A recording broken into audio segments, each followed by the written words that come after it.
Ahora, en la 92.9, te entregamos la información y el análisis de los principales hechos que mueven los mercados financieros de Chile y el mundo. Clave Morse. Decodificamos los conceptos económicos para el ciudadano de hoy. Daniel Fajardo, Diego Uribe y Felipe Reyes analizan la actualidad económica y sus conexiones con la política, el medio ambiente, la tecnología y más. Bienvenidos a Clave Morse. 9:01 de la mañana en Clave Morse. Acabamos de escuchar Copano News con un tema que obviamente también nos convoca a nosotros, que va a ser el tema de la ley corta de ISAPRE. Y a pesar de que afuera está frío, no sé cuántos grados habrá, Felipe, ya habrá unos 2, 3 grados más o menos. No sé, pero está cada vez más helado, Daniel. Así que Sí. toca abrigarse y cuidarse. Pero a pesar de que está frío, aquí está calentito en el estudio, porque No está. hay harta gente, ¿no es cierto? Estás tú, ¿no es cierto? Como nosotros somos los conductores fijos. Estás Denka Estudillo de Sistema B, que es la conductora del área de sustentabilidad, que es la segunda parte del programa, pero la invitamos a que se empezara desde el principio. Y está nuestro invitado, el doctor Enrique París, que ya lo vamos a presentar ya, pero antes nos vamos a ir a las cifras. En Clave Morse te informamos cómo parten los mercados. Indicadores económicos del día. Daniel, indicadores tan importantes para partir bien el día informados con ciertos barómetros que nos mueven la economía. Dólar, Daniel, 919 en este minuto. Ya, imagínate cómo ha variado en la última semana. Ha bajado, sí. Ha bajado enormemente. Acuérdate que estuvo en el 29, partiendo este mes, hace poco, estamos en mitad de mes, estaba a 960. Así que ha bajado un montón, producto de, lo hemos conversado varias veces, pero producto de diversas razones, entre ellas muchas que están pasando internacionalmente. El precio del cobre, que también lo vamos a comentar ahora, que de hecho está a $4,83 la libra. Y bueno, el euro 997 también ha bajado. Bajó los 1.000. Exactamente, bajó los 1.000. Y la UF, que es lo único que no baja, tristemente para la gente que nos escucha, sí, está a 37.336. Oye, y el dólar sigue bajando, los portadores no les complica eso, toda la gente además que percibe negocios o ingresos en dólares es complejo, ¿ah? Porque uno hace proyecciones y uno, además que va a seguir bajando, dicen, hasta 8.50 podría llegar incluso según nuestra panelista de los días lunes. Hay gente que le gusta, hay gente que le acomoda un dólar alto, especialmente los exportadores, por ejemplo. Pero claro, el común de los chilenos sufre con un dólar más alto. ¿Por qué? Porque esto está conectado orgánicamente a precios como el petróleo, por ejemplo. Al cual. Hoy día tenemos una bencina que está casi impagable, está sobre 1.500 en 93 octanos, que es la más barata. Entonces, y bueno, y todas las cosas que nosotros importamos como país pequeño que está al rincón del mundo tienen que ver son más caras al tener un dólar más alto. Tiene sus pros y sus contras. Tiene sus pros y sus contras, pero más contra que pro, más un dólar como para inestable. Corriente, claro. Exactamente. Bueno, y así nos vamos entonces a los titulares del día. Las noticias que debes saber. Titulares en Clave Morse. Bueno, recién pasó, Banco Santander sufre ciberataque y filtración de datos de clientes de trabajadores en Chile, España y Uruguay. Yo soy cliente de Banco Santander, no he visto nada todavía, así que espero que no. Ni te metas porque está. No. Me meto. No, a través de un comunicado emanado desde España, el Grupo Santander comunicó que fue víctima de un ataque informático donde vulneraron una base de datos que estaba alojada en un proveedor. Sin embargo, aclararon que no se trató de información transaccional, credenciales de acceso, contraseñas de banca o internet. Así que podemos respirar los usuarios de Chile, de España y Uruguay. Sí, ahí subrayaron que, claro, no hay claves comprometidas, porque cuando cualquier persona lee esta noticia, lo primero que dice es, chuta, ¿qué pasa con mi plata? En este minuto me lastará alguien.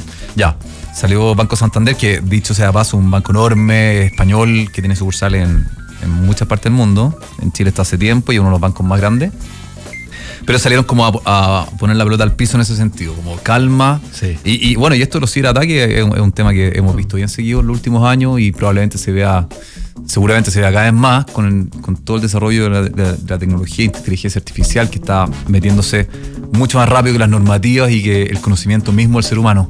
Sí, de hecho, Comano News nos robó un titular que teníamos, que lo tuvimos que sacar, que se actualizó el chat GPT. Sí, pero está bien. Pero lo podemos conversar el jueves, que Eso, el día de tecnología. lo conversamos el jueves. Pero yo estoy ojo bien con las impresionado. estafas, que cuando pasan estas cosas, las estafas se ponen a la orden del día porque los delincuentes ahí aprovechan estos filtraciones o bajas del sistema. Así que, ojo, atento, ahí hay mucha gente que sufre estafa muy cercana. Sí, tal cual. Bueno, al otro lado, allende la cordillera, Argentina recibirá 800 millones del FMI tras éxito de políticas de ajuste. El Fondo Monetario Internacional confirmó este desembolso de 800 millones de Argentina tras la revisión positiva del programa de financiación de la deuda. Esta decisión recae en los resultados superiores a los esperados del nuevo gobierno de Javier Milei, que implementó un plan de ajuste que logró el primer superávit fiscal trimestral en 16 años. Él dijo. Esta historia se repite, ¿eh? Increíble, ¿eh? Vamos a ver, que ojalá que todo le funcione como él busca.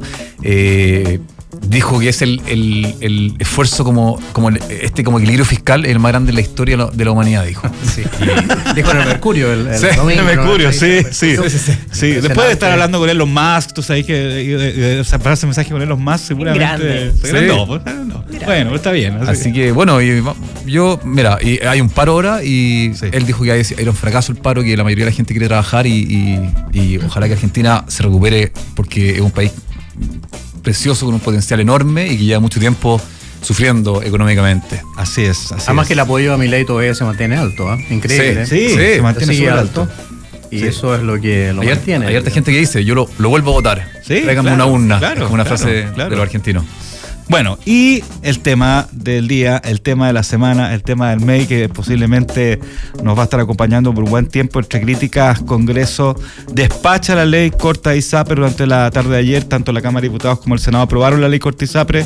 Ahora el trámite debe ser visado por el Tribunal Constitucional para su posterior promulgación. Además, la Superintendencia de Salud deberá también emitir una circular en cumplimiento de una orden en la Corte Suprema que obliga a las ISAPRES a ajustar sus tablas de factores y devolver los cobros excesivos, tal cual. Ya. Aquí hay varias cosas que le vamos a conversar, ¿no es cierto? Está obviamente el tema del ICSA, de este congelamiento, ¿no es cierto? Del ICSA, está el tema de la evolución de los 13 años, hay varios temas. Hay varios temas, lo bueno es que tenemos un tremendísimo invitado. Preséntalo tú mismo, por favor. Sí, estamos con el doctor Enrique París, ex ministro de Salud, así que con gran gestión, así que qué mejor que él para que nos aclare varios temas que todavía están ahí como que la gente todavía no entiende del todo. ¿Qué va a pasar con la ISAPRE? ¿Qué va a pasar con este tema de las devoluciones? ¿Cuándo? ¿Qué va a pasar con FONASA? ¿Me tengo que pasar para allá o no? O sea, esas son las dudas que inquietan. Yo he escuchado gente que tiene susto de qué va a pasar conmigo, con mi preexistencia tal vez, mi plan actual. Así que como que hay varias interrogantes que es bueno ir aclarando de la manera más clara posible. Doctor Enrique París, bienvenido a Clave Morse, perdón. Aparte de ser ex ministro de Salud, también es presidente del IPS-USS de la Universidad San Sebastián, ¿no es cierto? Doctor, ¿cómo está?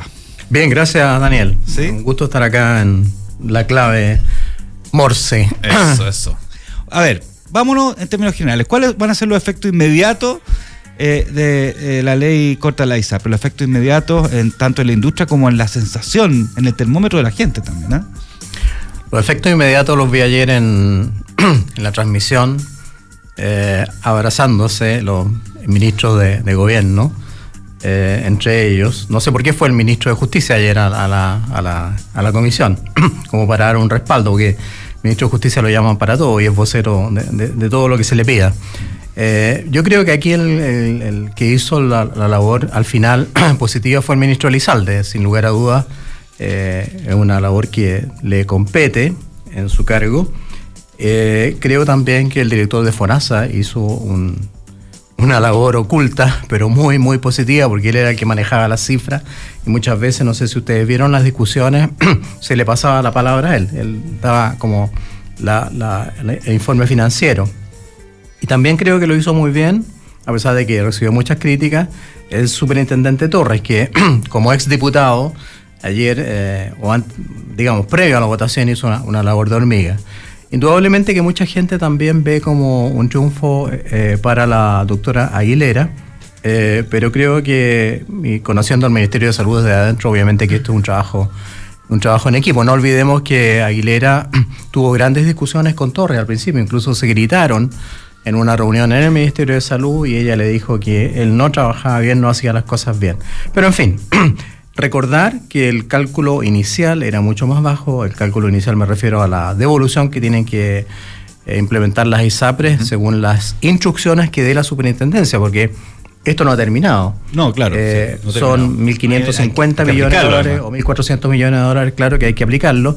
Y esa aplicación, ahí está la responsabilidad del superintendente de salud. La superintendencia tiene que decir cómo van a devolver, cómo va a ser el plan de pago, cómo se va a implementar esto. Y eso yo creo que es lo que tenemos que esperar. Hay plazo hasta el 30 de agosto para enviar las cartas y las indicaciones que las ISAPRES tienen que enviar a sus afiliados para que se vaya aclarando. Sin embargo, yo quiero leer lo que dijo el diputado Palma, un diputado comunista, que realmente transparenta muy bien lo que ocurre. Dice aquí que pasó que la industria salió favorecida por una serie de mecanismos, y yo los comparto. Primero, el adelantamiento del ICSA por 3 años. O sea, el índice de cálculo de los planes de salud, o el reajuste más bien, Claro. que tiene que aplicar la industria, quedó fija por 3 años. No va a haber variación. Se congela. Segundo, subir la prima al 10%. O sea, como base, subir la prima, los que pagamos, los que estamos en ISAPRES, nos van a reajustar en un 10% la prima. Y nos van a devolver, no sabemos cuánto, por el otro bolsillo. Como digo, o sea, nos van a dar por un lado y nos van a quitar por el otro. Es rarísimo esa. Es rarísimo. Segundo o tercero, todos van a tener que pagar el 7%. O sea, se les va a aumentar el plan a aquellos que no pagaban el 7%, se les va a aumentar al 7%. Y más aún, bueno, él ahí no estoy totalmente de acuerdo con él, pero la tasa máxima convencional se baja si la ISAPRE devuelve en forma precoz esta devolución que tiene que hacer. Entonces, eso en el fondo significa bajar los intereses. Pero bueno, ahí yo no estoy muy de acuerdo porque es una de las cosas que permitió, digamos, o que va a permitir, y ahí coincido con la ministra, mantener la estabilidad del sistema. Ahí tiene que ver con los plazos. Bueno, la ley corta le da más plazo a la ISAPRES para pagar esta deuda. Ese es otro tema súper importante y que desmarcó justamente al senador, al que fue presidente, el senador Castro, fue presidente de la Comisión de Salud, porque eso le molestó mucho. Se aumentó el plazo para pagar la deuda de 10 años a 13 años. 13 años, claro. Puede ser que eso no sea tanto, pero es un aumento del 30%. Claro, eso también molestó mucho a muchos diputados del gobierno. De hecho, muchos diputados del Partido Comunista se abstuvieron. Sí. Se abstuvieron. Sí. En cambio, en la derecha votaron, pero a rajatabla a todos los diputados y senadores a favor del proyecto. Es como que era un proyecto de gobierno y lo aprobó más bien la oposición que los parlamentarios de gobierno. Algo bien curioso, hay que estudiar eso desde el punto de vista político. Ahora, doctor París, ¿cree usted que realmente, como se ha hablado, las ISAPRES van a terminar quebrando, siendo inviables a mediano plazo, como indican muchos sectores? Bueno, yo creo que este es el inicio de un proceso, no es el fin de un proceso, es el inicio de un proceso que tiene que ir seguido, y lo prometió el gobierno, de una reforma más profunda al sistema de salud. Y eso es lo que se supone se va a enviar en octubre. Pero yo quiero recordar que nosotros durante el gobierno pasado enviamos proyectos de ley para evitar este colapso. Enviamos un proyecto de ley, varios. Un proyecto de ley para crear un plan de salud universal. Que ahora se habla de que hay que crear un plan de salud universal. Sí. No lo hicieron. Nosotros lo presentamos y no fue aprobado por lo que son ahora gobierno y que eran oposición. Fondo de compensación inter-ISAPRES y después fondo de compensación inter-ISAPRES y FONASA. ¿Por qué? Porque hay ISAPRES que gastan muy poco, que tienen gente muy joven, les sobra plata entre comillas, ¿no? Ahora no.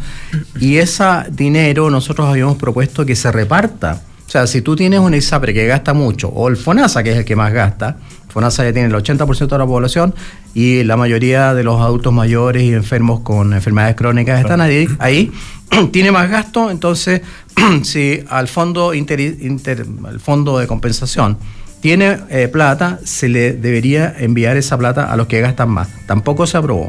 Tampoco se aprobó el seguro catastrófico, que ahora también lo están promoviendo los que están en el gobierno ahora. Seguro catastrófico, si tú tienes una enfermedad muy grave, muy compleja, que te gasta una gran proporción de tu sueldo, nosotros habíamos puesto un factor en relación al sueldo, se da atención gratuita. O sea, todo eso hay que reponerlo y obviamente que hay que hacer una reforma profunda al sistema de ISAPRE y continuar avanzando en FONASA. Doctor, también se ha hablado de que esta ley podría abrir un éxodo, ¿no es cierto?, de usuarios principalmente jóvenes hacia FONASA. A ISAPRES hacia FONASA, ¿no es cierto?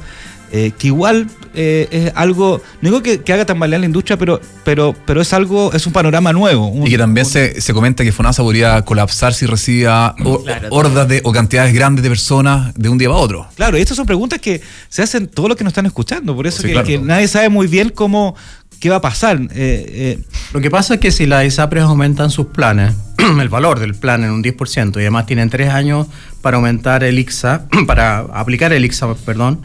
El ICSA, entre paréntesis, también lo implementamos nosotros durante nuestro gobierno, porque la Corte Suprema comenzó a rechazar los recursos de las ISAPRES o a aprobar los recursos de los pacientes, porque decía que no había una tabla de cálculo efectiva para el IPC de la salud, llamado el IPC de la salud, en el fondo un IPC.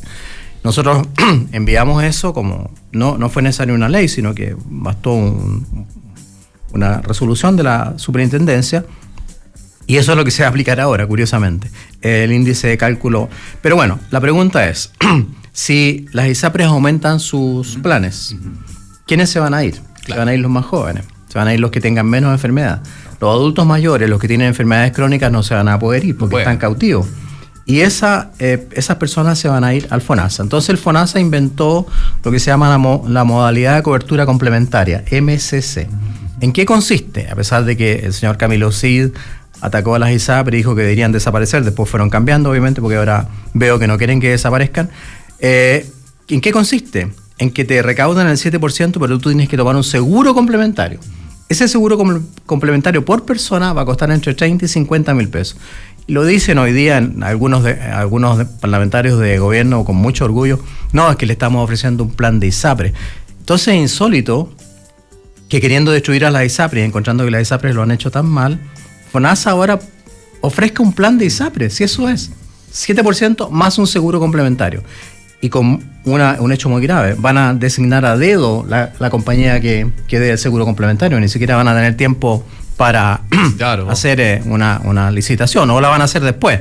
Se va a hacer una licitación, pero después. Entonces creo que eso va a producir problemas en la opinión pública. Sí, pero independientemente de ese seguro complementario, la industria en general de los seguros complementarios también podría aumentar, o estas personas que se cambian a FONASA podrían, digamos, mejorar su cobertura tomando seguros complementarios de diferentes compañías también. Por supuesto, pero ¿cómo cambia eso también ahí? Sí, no, ahí se abre una competencia y se abre un campo amplio de oportunidades para las empresas aseguradoras, y bueno, ahí habrá que ver quién ofrece la mejor oferta.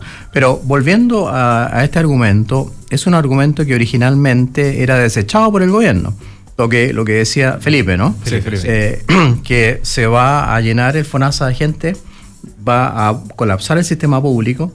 Era lo que ellos negaban, y ahora con mucho orgullo dicen no, que con esto justamente vamos a evitar que colapse el sistema público. Lo dijo la ministra ayer en su discurso casi final. Y era lo que nosotros dijimos siempre: mire, si las ISAPRES llegan a desaparecer, la gente va a tener que ser atendido por el FONASA o por el sistema público. Y el sistema público ya tiene 2.800.000 personas en lista de espera, 600.000 personas en lista de espera quirúrgica. Entonces se va a colapsar más el sistema. Ayer reconocen finalmente que en regiones la mayoría de la gente de FONASA, más del 60%, se atiende en clínicas privadas. Entonces decían, no, ahora no queremos que caigan las clínicas privadas. Nunca se preocuparon de eso. Sin embargo, ahora en el discurso final, para convencer a sus mismos parlamentarios, tomaron las mismas palabras que decía la oposición en el pasado, que decíamos algunos conocedores del tema, diciendo que iba a haber un catástrofe, una caída de las clínicas pequeñas, una caída de los centros médicos, una caída de los centros radiológicos, cosa que ellos negaron, pero que ahora lo usan como argumento. O sea, es bastante... así es la política, digamos. Sí. Y en ese sentido, ¿te parece que tal vez han sido como injustamente tratadas las ISAPRES, por ejemplo, sobre todo por las generaciones, no solamente los más jóvenes, sobre todo esta idea más progresista que tiene mucho que ver con el gobierno actual, con el oficialismo, que por ejemplo la AFP también han sido súper como satanizadas, como instituciones injustas o déspotas que se están quedando con las utilidades casi, y siento yo que las ISAPRES como que las metieron un poco en el mismo circo, sin saber que tal vez, por ejemplo, en el caso de la AFP, sí efectivamente está logrando la rentabilidad que es positiva, que es sobre el mercado muchas veces o los países vecinos. Siento que a veces las ISAPRES también las meten un poco como en apuntarlas con el dedo como institución, pero tal vez sí hacen la pega. Entonces la pregunta es, doctor, ¿han sido tratadas como injustamente tal vez por este oficialismo las ISAPRES como tal? Mira, aquí hay un problema bien difícil de resolver y bien complejo. Yo creo que las ISAPRES cometieron muchos errores. Sin embargo, a pesar de eso, digamos, cumplieron también funciones importantes, aumentaron la capacidad técnica de las clínicas, invirtieron. Hay ISAPRES que tienen además, que tienen integración vertical, o sea, la compañía central tiene clínicas y tiene ISAPRES, invirtieron mucho. Hicieron crecer el sistema privado enormemente, el sistema privado funcionó perfecto para la pandemia, pero yo creo que cometieron errores graves que no supieron controlar a tiempo. Y obviamente que tampoco lo supo controlar ni el Ejecutivo, yo formé parte, ni el Legislativo. Entonces lo que no se hizo en sede legislativa en el pasado, y todavía no se hace porque esto no es una reforma, dijo la ministra hoy día, lo que no se hizo en sede legislativa apareció en sede judicial. Aquí el poder que tiene una de las salas de la Corte Suprema hoy día, viene un artículo sobre Muñoz en el ex ante, es muy importante. Entonces ellos movieron la aguja, pero evidentemente las ISAPRES debían haber tomado medidas correctivas antes y no lo hicieron. Ya. ¿Cómo, independientemente del tema de la ISAPRE y de la salud privada, quería preguntar también, bueno, lo hemos hablado, ¿no es cierto?, el tema de FONASA, pero cómo esto cambia un poco el panorama de la salud pública para adelante, especialmente usted que fue ministro de Salud también, ¿cómo esto cambia el panorama de la salud pública en general? Yo creo que todavía no se va a observar ese cambio. Nosotros requerimos reformas profundas al sistema sanitario. Hay que potenciar la atención primaria, que lo está haciendo en parte este gobierno y eso lo comparto plenamente, hay que potenciarla. Se han demorado muchísimo, no han sabido elegir, yo creo, las comunas adecuadas. Hay que hacer que la atención primaria sea resolutiva, que esté cerca de las personas y que ahí se traten de solucionar los problemas y que la gente no vaya al hospital, no vaya a la clínica, porque ustedes saben que en invierno, sobre todo cuando colapsan las urgencias o la atención primaria, la gente va directo al hospital.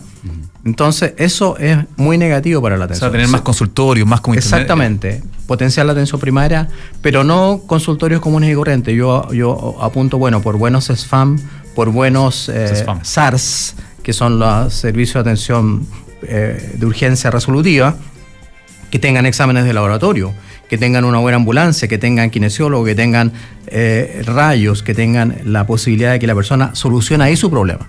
Segundo, creo que evidentemente hay que reformar el sistema de ISAPRES, hacerlo, tener exigirle algunas cosas como lo que se está exigiendo ahora, contención de costos, mejorar la atención primaria, prevenir, dar premios a los pacientes que no se hospitalizan, por ejemplo, porque manejan bien su diabetes, en fin. Y también fortalecer el FONASA, yo estoy de acuerdo. Pero el FONASA en este minuto, el presupuesto que tiene FONASA, más del 60% se va en pagar licencias médicas. No sé si eso lo sabían. 60% del presupuesto de FONASA se va a pagar licencias médicas. Y no se ha hablado nada de licencias médicas en la discusión parlamentaria. Eso hay que tomar el toro por las astas. Si no bajamos el uso licencioso, el uso indebido de las licencias médicas, el gasto va a seguir. Yo siempre le pregunto a Marcel, ¿qué va a hacer, ministro Marcel? Porque usted es el que está aportando ese dinero al FONASA, porque si gasta el 60% de licencia, el 40% le queda para salud, para atenciones de salud. Entonces, obviamente que eso hay que arreglarlo también. Total. Bueno, estamos con el doctor Enrique París, ex ministro de Salud, presidente del IEPS-USS de la Universidad de San Sebastián, nos quedan unos minutitos todavía, hablando sobre el tema de la semana, la ley corta de ISAPRES.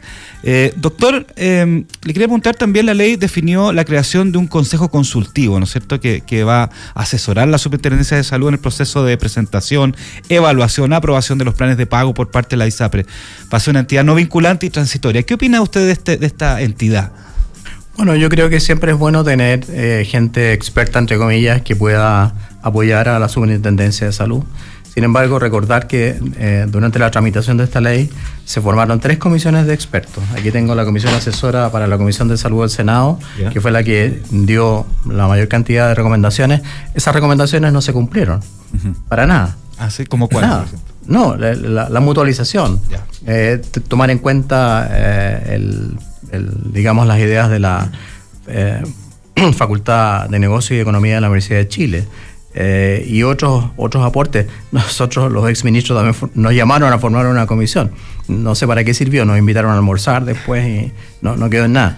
Entonces, yo creo que si eso va a existir, bueno, que lo tomen en cuenta, que lo respeten. Sí, no, yo justo te iba a preguntar eso, si estaba sucediendo eso, que el oficialismo, el gobierno actual, se apoye de los ministros anteriores, exministros, por ejemplo, el ministro Marcel, que estuvo acá, en el último programa de la Javi, Economina, decía que conversaba constantemente con Ignacio Briones, por ejemplo. Pasa eso, que yo lo encuentro muy republicano y sano, pero no sé si ocurre que se apoyen, que pidan consejo. Sí, nosotros nos hemos reunido con la autoridad sanitaria, últimamente no, pero de hecho nos invitó el Senado, la Comisión de Salud del Senado, a formar una comisión de exministros. Estuvimos todos los exministros, no faltó nadie. Después la ministra nos invitó a un almuerzo. Esa es la técnica, porque ayer también los invitaron a un almuerzo a los parlamentarios antes de la votación, pero desgraciadamente no hubo acuerdo después. Ya. Pero nosotros dimos nuestras propuestas, que eran algunas de las que yo dije aquí. Pero a mí lo que me sorprendió mucho es que la comisión asesora, que no era de exministros, sino que ahí estaba gente de gobierno, gente de FONASA. Estaba incluso el doctor Cuadrado, que fue un crítico enorme de nuestra gestión. Ellos recomendaron elementos para esta reforma o la ley corta, y no se tomaron en cuenta. Entonces yo creo que si van a formar esta comisión de expertos o como se llame, ojalá que los tomen en cuenta. Claro. Doctor Enrique París, se nos va el tiempo. Yo sé que usted tiene que volar a las 9:30. Nosotros también tenemos que entrar a la tanda de comerciales a las 9:30. Les agradezco mucho habernos acompañado en Clave Morse este tema. Mañana tenemos otro entrevistado sobre este mismo tema, al economista David de Bront, ¿no es cierto? Que nos va a dar su punto de vista al respecto, y este tema seguramente lo vamos a seguir hablando toda la semana, porque finalmente nos implica y nos involucra a todos, sin excepción. A todos los chilenos. Así que muchas gracias, doctor, por acompañarnos. Gracias, Daniel. No solamente fui exministro, fui expediatra de los hijos de Daniel. Así que. Desclasificando a gracias. Yo no lo iba a decir, pero bueno, muchas gracias. Efectivamente, por eso son sanitos, completamente infelices. Qué bueno. Gracias. Bueno, y ahora nos vamos a las menciones.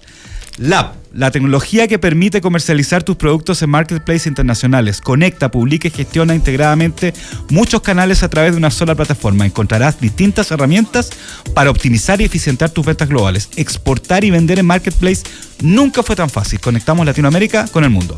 Y en IDEMAX impulsamos, vida a un futuro con empresas y negocios relevantes para el mundo. Somos una consultora de negocios que piensa sin límites para impactar el futuro de cada empresa.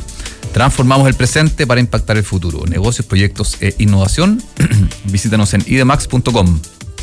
Y ahora nos vamos a la pausa comercial y luego viene el bloque de sostenibilidad o sustentabilidad. Buenísimo. Bueno, es una discusión larga. La tenemos otra vez. Gracias.